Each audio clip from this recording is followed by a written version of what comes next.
नमस्कार दोस्तों, आज का टॉपिक है इंडियन पीनल कोड का चैप्टर 17 जो कि संपत्ति के विरुद्ध अपराध से संबंधित है। संपत्ति के विरुद्ध अपराध कई प्रकार के होते हैं, जिसमें चोरी के बारे में आज हम चर्चा करेंगे। चोरी के संबंध में 378 से 382 तक है। 378 जो है सिंपल चोरी को परिभाषित करता है।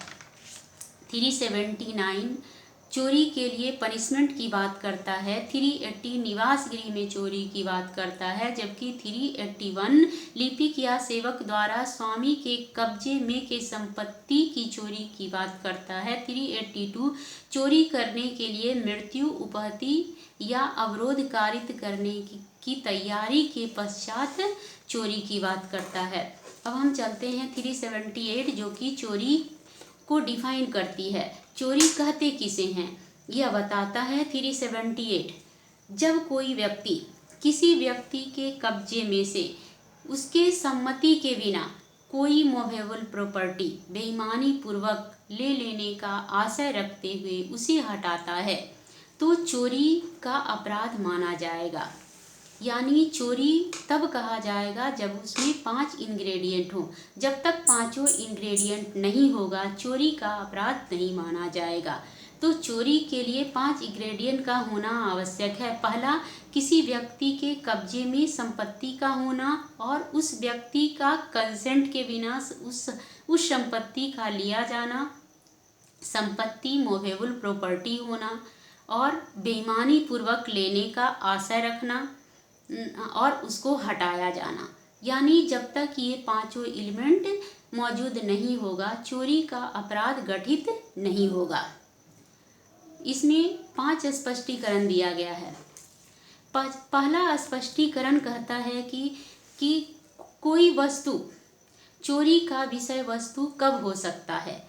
तो कह रहा है कि पहला स्पष्टीकरण में है कि जब कोई वस्तु भूमि से जुड़ा हुआ है तब वो अचल संपत्ति माना जाएगा और चोरी का विषय वस्तु नहीं होगा।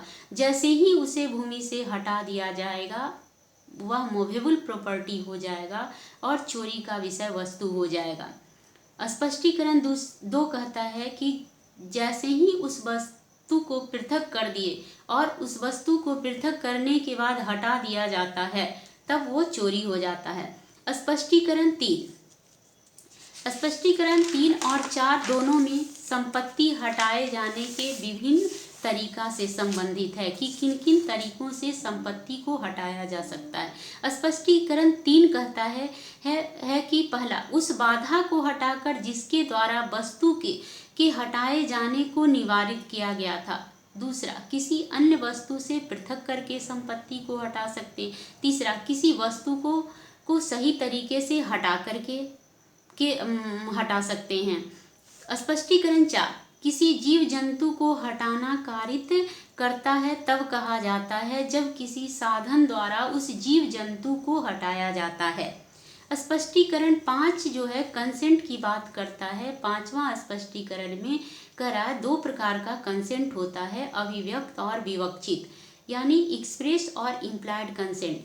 एक्सप्रेस और इम्प्लाइड कंसेंट का मतलब है कि जिस व्यक्ति के कब्जे से संपत्ति की चोरी की गई है उस संपत्ति पर उस व्यक्ति का या तो एक्सप्रेस रूप से अधिकार हो या इम्प्लाइड रूप से वह उस पर कब्जा रखता हो। जब तक किसी व्यक्ति के कब्जे में संपत्ति नहीं होगा और उस पर किसी का कब्जा नहीं होगा तब वह चोरी का विषय वस्तु नहीं हो सकता है।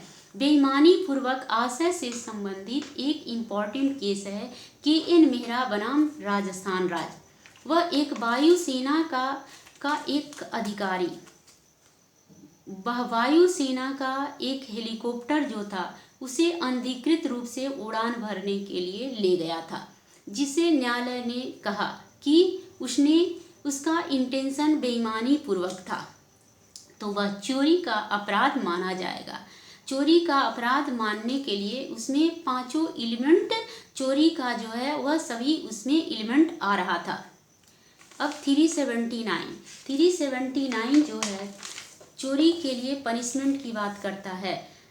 कहता है जब कोई व्यक्ति चोरी करेगा तो वह 3 वर्ष तक के कारावास से दंडित किया जाएगा या जुर्माना से या फिर दोनों से दंडित किया जाएगा।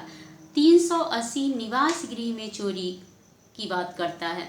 380 में कहा जाता है कि जब कोई भवन, तंबू या जलयान में चोरी करता है, वैसा भवन, तंबू या जलयान जो या तो मानव के रहने के लिए है या कोई उसमें संपत्ति को रखने के लिए उपयोग में किया जाता है वहाँ कोई व्यक्ति चोरी करता है तो पनिशमेंट ज़्यादा होगा, यानी 7 वर्ष तक का पनिशमेंट हो सकेगा और जुर्माने साथ साथ होगा, से दंडित किया जाएगा।